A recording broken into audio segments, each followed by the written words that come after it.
Hello, hello, hello. A little impromptu. Excuse me. I still got the COVID cough. I've been waiting for it to go away, and it goes away a lot, and then it'll come up, or I'm perfectly fine, and then I get short of breath, and who knows? I guess it'll go on for a while. But this is a little impromptu live. I was just kind of goofing around and doing some work, and I was just doing some marketing. And I thought to myself, woman, you do the weirdest, wackadoo, craziest things in your marketing, and they're just not like what everybody else does.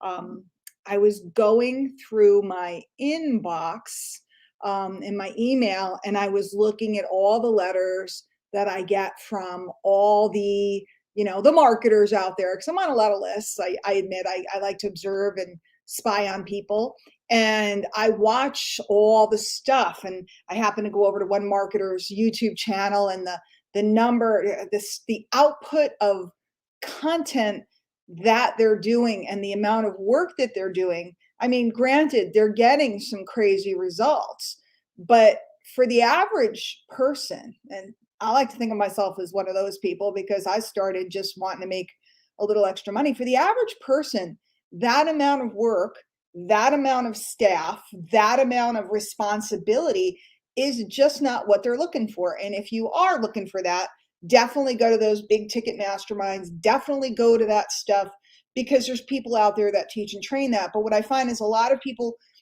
they're like buying zillion-dollar masterminds and things and programs when they haven't learned how to make a single sale or how to set up a basic web page or anything like that. So I'm the average person 22 years later. Okay, October 4th is my anniversary.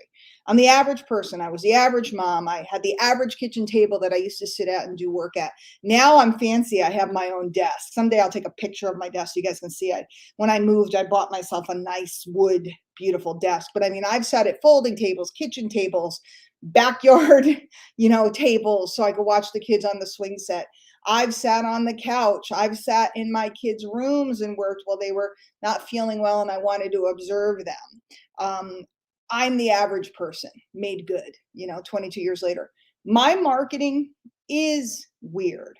And I'm going to sit here and tell you, I used to have a problem with that, but now I just completely accept it, because what I did was I looked at, just like any good mom would, my kids are 25 and 28 now, I looked at what had to happen and I streamlined it, right? Because isn't that what moms do? They look at, okay, the in-laws are coming this week and I got to get all this done, but I can't do it all. So you streamline it. So you make sure it looks good.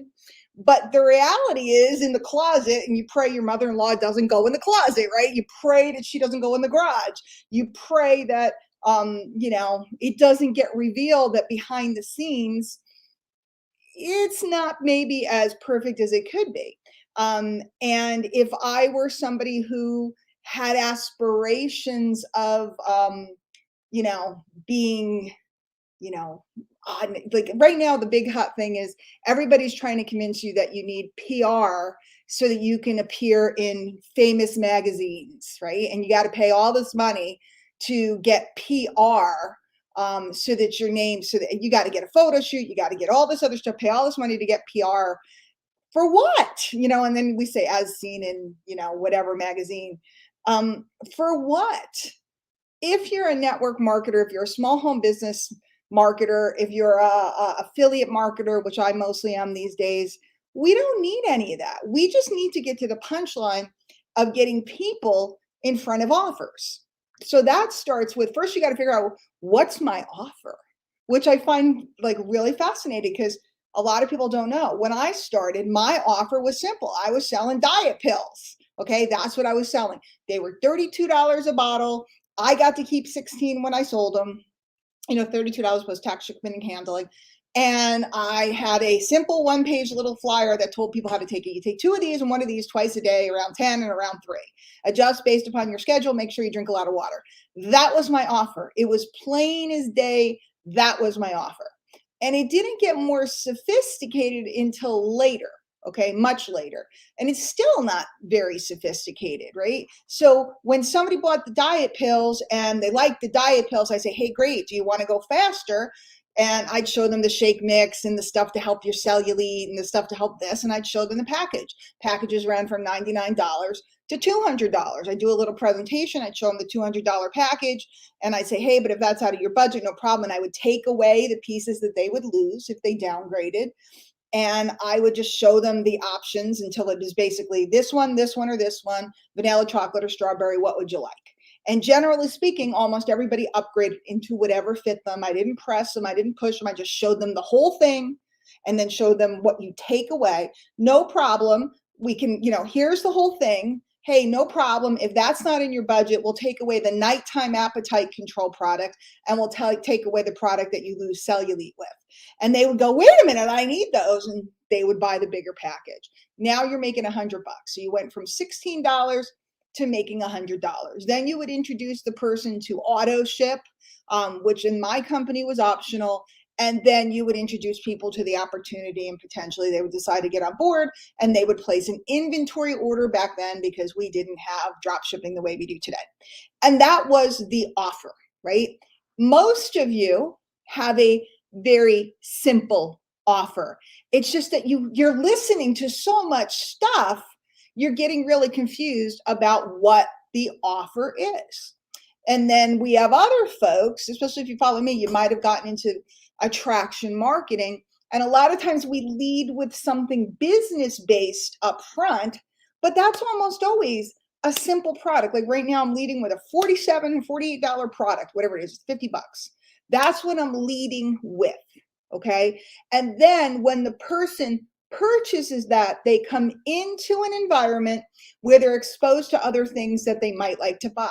Just like my first offer, which was buy a bottle of diet pills. Oh, would you like to see the other things we have that will help you go faster? And we allow them to upgrade, right? So the mechanics of my marketing are classical mechanics. They're and based upon classical direct response, which is just like mail order and stuff like that, or infomercials, based upon classic direct response, based upon classic network marketing, which I grew up in, and based upon classic simple funnel design. And by the way, you can have a funnel without a website. It's just the path, right? It's just the path that the person walks down. But what I've done is I've eliminated all the busy work that most of the people that don't make great money spend their time doing, or those that do make great money have a staff. They're outsourcers, or they have an assistant, or they have a staff. And I think that that's awesome. It's just not for me. I'm a solopreneur that makes ridiculous money. And I just spent a week in the hospital watching people that make way less money than me work their tushies off. And I just sat and I looked at them all. And I thought, these people are working 12-hour shifts. They're exhausted half the time. They have to stay longer because their relief doesn't come in. By law, they can't leave. I watched the doctors. I'm going to make a comment that may sound off. And it's really not, so you can interpret it as you see fit. But there was not one doctor that I saw in the hospital, and I saw a lot of doctors, that was born in the United States. Now, this has nothing to do with race or where they come from. It has to do with the amount of work that's involved.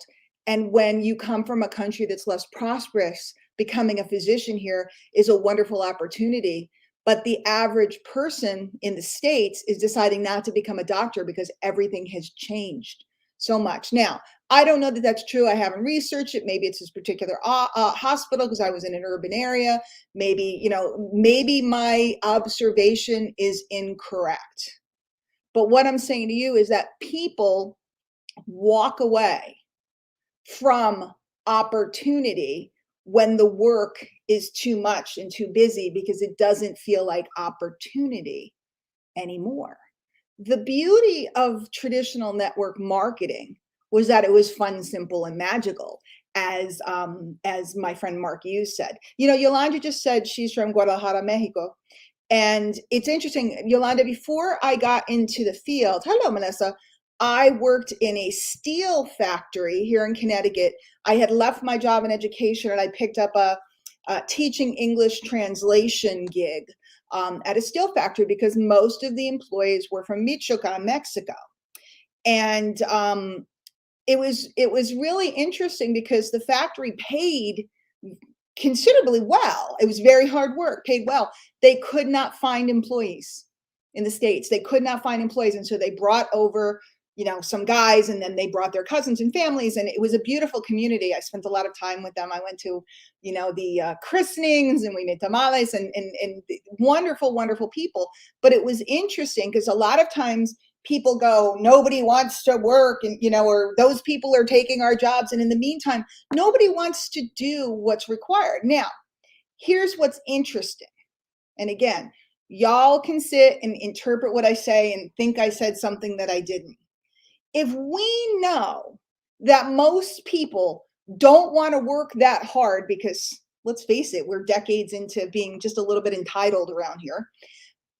If we present something that looks very complicated and we keep complicating it, and now you have to have a photo shoot, now you have to do graphics, and now you have to learn video editing, and now you have to learn Canva, and now you have to learn this, and now you have to learn that, then what happens is people walk away.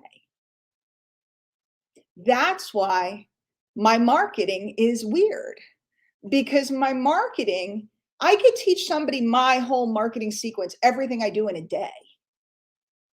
If even, I could probably do it in 4 hours. The question is, are they willing to receive it? The question is, are they willing to hear the simplicity and believe the simplicity, or will they seek the complication because it makes them feel better? My marketing is weird. It's bad looking graphics, homemade video. I started with homemade booklets, homemade how-to booklets. I used to print them off at Staples, and I mean, print them off at Staples, the store, and then staple them together, and I'd mail them to people. They were homemade. They were not fancy. They were not done professionally. I built my business on handwritten postcards because I couldn't figure out how to get the Avery postcards to go in my printer, and they wouldn't work right. And I started handwriting them and putting stickers on them, like scratch and sniff or Barbie stickers or sparkly things. And what happened is I figured out the people loved that personal touch so much that they didn't leave me. They stuck with me. They referred to me because it felt good and it felt simple. And guess what? It felt like the old days. It felt like home. So while I will not, oh, your parents were born in Michoacan? Really? That's interesting. Yeah, great, great community of people. I miss them all. I'm still in touch with some of them. Their kids are grown now. It's crazy. So I want you to think, yeah, my marketing is super weird. Okay. I also only work a couple hours a day. I come out when I feel like it. And when I come out, I did the really hard work of building that list and certain things in the beginning. I come out when I smell money. What does that mean? When I know there's a promotion coming up that's going to give me leverage that I can earn, multiple times more than I would on a regular day, that's when you see me go into action. And the rest of the time I'm goofing off. Now, can you goof off in the beginning? No. Do you have to set certain things up? Yes. Do you have to start thinking differently, get some mentorship and get some clarity? Yes. Do you have to stop doing busy work and make sure that your day rotates around leads and sales? Yeah. See, if you don't know, I'm sorry, I'm tough love because I care. I'm not a jerk. I don't think I'm a jerk. Maybe somebody thinks I'm a jerk. I don't think I'm a jerk. I think I care. And I think that this is important stuff. So I'm very straightforward. You have to know what your offer is. Okay. First of all, I ask people all the time, what do you sell? And they go, what do you mean? You don't know what you sell, but you want to build something, or you want to create all your Instagram stuff or your YouTube stuff or whatever, but you don't know what your offer is. That's kind of interesting. So you have to know what your offer is. You have to know who you want to sell it to. Okay. A lot of people talk about your audience and they kind of make it more complicated than it is. Who I like to sell to? People that have ambition, people that want to change their lives. It doesn't matter what color they are. It doesn't matter how old they are. It doesn't matter where they live. If somebody has gumption, drive, desire, that's my market. There's no demographic to it. Go to any MLM convention and you'll see there's no demographic to ambition, right? There's no demographic to ambition. Again, I'm weird. I'm contradicting all of the stuff that people tell you. And if I were an internet marketer, that would be completely wrong advice, because you do have to get that stuff in front of people. You do have to learn how to run ads to the right markets, etc. But I'm not an internet marketer. I'm an online networker, and I'm working through audiences of people, working through groups of people, connecting with people, getting exposure through people. So who's my market? People with ambition, and a couple bucks in their pocket. I had ambition. I didn't even have $72.95 to sign up. I had to run to the bank to put money in it to make sure I covered the check when I started. But I had ambition. That's what I'm looking for. People with ambition, plain and simple. So what's your offer? Who do you want to sell it to? Right? How are you going to communicate with that group of people? And are you kind of stockpiling them or collecting, or basically getting their permission to remarket to them? Or if you're using ads, you're using pixels and remarketing, which is more complicated. But those are the basic components. And most people don't know those three components. How are you going to get eyeballs? What are you selling? Who are you selling to? And how are you going to continually communicate and reoffer to those people until they pop? Okay, that's what it boils down to. Everything else is awesome. And you can add all kinds of cool stuff. You can add a podcast, but is the podcast the answer? No. You can add a YouTube channel. Awesome. Is the YouTube channel the answer? No. You can add, I don't know, whatever you want, all the stuff, Canva graphics that look amazing. You could pick a color scheme. People, I love it all the time. Like I'm doing an interview. I just did a whole bunch of interviews, and somebody go, "What's your color scheme? Do you have your hex codes?" And I'm like, I don't have a color scheme. I don't know. And again, is that wrong? I don't know, maybe, but to me that seems extraneous. Does everything need to look perfect? Does everything look perfect in the real world? No. Who are we trying to convince? I'm not trying to convince anyone. I'm trying to attract people. And I attract people with my voice and with my energy and my belief in what is possible for them, my belief on what the average person can do. It just started like pouring out. I have a skylight over my desk. So sometimes if you'll see me, I'm on a Zoom or live, and like the lighting is weird. It's because there's a skylight there. But when it's raining, it's like pounding, right over my head. It's crazy. Maybe you'll all come over someday. You'll hang out and see my desk and my little place I work here. But I want you to just kind of think, do I know my offer? Or am I confused? And by the way, can you have more than one offer? Yes, but you got to start with one offer. Do I know who I want to sell it to? And what am I basing that on? Always base it on desire, guys. Desire. Like you might think I sell weight loss and I want to sell it to women from 40 to 55. And that's cool. But they have to have desire, because people with desire buy things. People with desire spend money. People with no desire watch YouTube videos and don't, they just kind of hang around and think about doing something. People that have desire. So it's either dissatisfaction, right? Somebody's really frustrated. Like for me, I went to the hospital. Okay. I was really sick. Because I was in the hospital, by the way, in case anybody wasn't around and just catching up, I went to the hospital for COVID. I couldn't breathe. I recovered very quickly. In fact, miraculously quickly. But I figured out that you could sign up online to be able to view every test, every chart, every note that a doctor made on you, which I thought was kind of cool. And when I read those charts, I realized I have some other issues. Okay. I have some other issues. And what happened is in a moment, I became dead serious. Something that I was fooling around with before, or thinking I should do something about, right? All of a sudden became live and in Technicolor, because I could see it in that chart.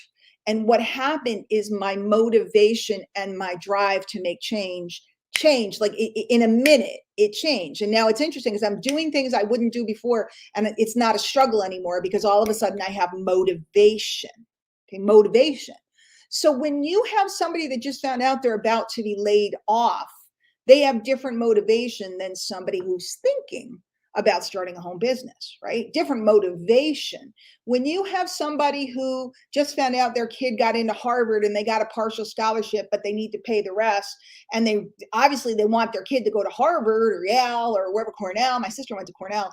They obviously want their kid to have that opportunity. They're dead serious about making extra money. When you find somebody who, somebody might have like, they're, fixing their hair before, but all of a sudden they realize they have alopecia or something. They're dead serious, or some type of condition.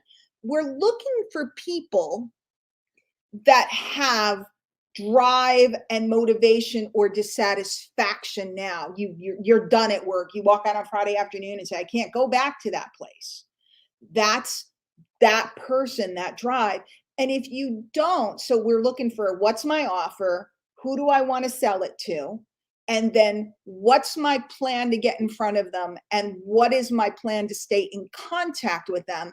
Because you may have a great person, but their drive and motivation isn't riled up today. I was always a great person. I don't know if you guys can notice in my face and stuff. I'll show you my tushy sometime, but I'm losing weight. And it's because, one, I was sick and I lost some weight, but two, because all of a sudden my motivation changed. And what was, it's Friday night, I'll have a couple glasses of wine, it's okay, I'll be good tomorrow. It went from that to, no, there will be no wine. There will be no this, there will be no that, because I shifted. Wouldn't you like to be in contact with me if you met me 6 months ago, but you have something that could be of help? Wouldn't you want to have me in a environment, in a list or somewhere, so that you could be in contact with me and in front of me at the moment of motivation? And that's the mistake that most people make, is they're not making sure they're in contact with people when the time is right for them. And that doesn't have to be complicated, and it doesn't have to be super sophisticated. And you don't need 72 lists or 72 tags or all this stuff, although you can learn that. And over time, if you're more inclined, you should learn it. But it can be super, super, super simple. So like I said, I'm gonna wrap it up. My marketing is weird. I'm weird, I guess, because I just look at stuff and I go, that's so much work. Why do that? Why not do this? But I've always been that way. I've been good with directions ever since I was a little kid. I'm like, no, you're going out of your way. Go this way. Maybe it's a gift. I just look at it. I go, the money's right there. Let's go right to the money, as opposed to going a circle around the money and looking at it. Have you been walking in a circle around the money and looking at it? Looking at it from this angle and this angle and this angle and this angle, and you keep planning on how you're going to get that money. Why not just get some guidance and walk straight to it? That's what I did. And it's interesting because I always did it, and I managed to find my way to working with the number one people in my company, very big company. And I was hanging out with them very quickly. But then when I found my mentor, um, he taught me to see things that I couldn't see and nobody else around me could see. And he's the one that taught me how to be able to work such a short amount of time and to make such a large amount of money. And that was the catalyst. That's when I went from making enough money to be home to making enough money to buy cars cash and stuff like that. I remember when I did that, I think it was like 2007. The dealership, I'm in the dealership, and the guy goes, do you want to, are you planning on financing that here, or do you have financing elsewhere? I said, oh no, I'm paying cash. And he looked at me like, oh, she's a bala. And it's been like that ever since. Ever since. It's not complicated. Maybe it's just weird. But maybe weird is exactly what you need. I don't know. Same thing. I don't understand chasing. I never will. I just don't understand chasing people. If there's tons of people right now at this moment that want what you have, why would you chase anybody or try to convince anyone of anything?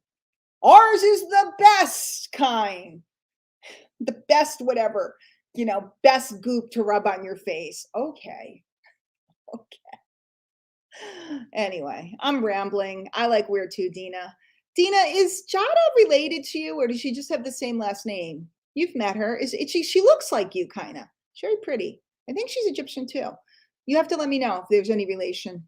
Because obviously I would think Solomon is probably your married name. I don't know. I don't know how you guys work it. So fill me in. So that's it.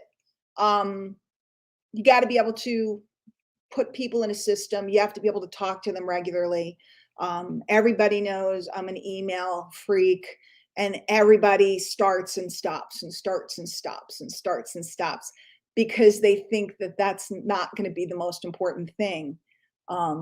It is. It is. It's your dad's second cousin. Okay. Very cool. Very, very cool. She's very sweet. I just looked at her and I'm like, there's got to be some relation somehow or something. So, um, that's it. Of course, guys, if you're not on my email list, because I have to invite you to my email list, dianehockman.com.